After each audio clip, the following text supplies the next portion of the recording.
O Coral da URGS, Sindicato dos Professores das Instituições Federais de Ensino Superior de Porto Alegre, foi criado em junho de 2000 por iniciativa de alguns associados e da diretoria da época. O núcleo básico de componentes iniciais foi formado por coristas egressos do Instituto Coral do ICBS, Instituto de Ciências Básicas da Saúde, da URGS, então dirigidos pelo maestro Yuri Correia. Atualmente formado por 29 coristas, entre professores, alunos e funcionários da Universidade Federal do Rio Grande do Sul, tem realizado apresentações em eventos da URGS Sindical, encontros de coros da URGS e em diversas cidades do Rio Grande do Sul e também no Uruguai, na cidade de Montevidéu e Colônia do Sacramento.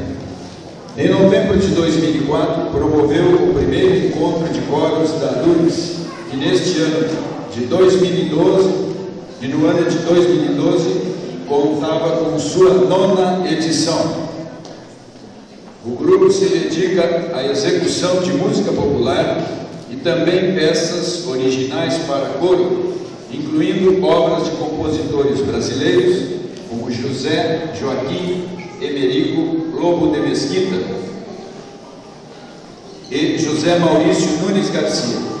Foi regido por Atos Flores desde sua criação até setembro de 2012. Atualmente é regido por Francis Padilha e conta com a preparação vocal de Rosemary Oliveira. Francis Padilha, bacharel em regência coral e canto pela URGS, dedica-se à música coral como regente e preparador vocal em diversos grupos de Porto Alegre. Foi professor de técnica vocal nos painéis de regência coral e primeiro laboratório coral da FECORS, Festival de Inverno de Londrina e Laboratório Coral de Itajubá.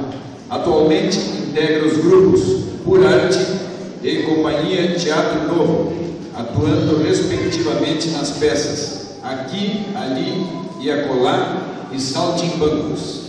Participa como barítono solista nos concertos Vésperas, junto às atividades do grupo e orquestra cantada.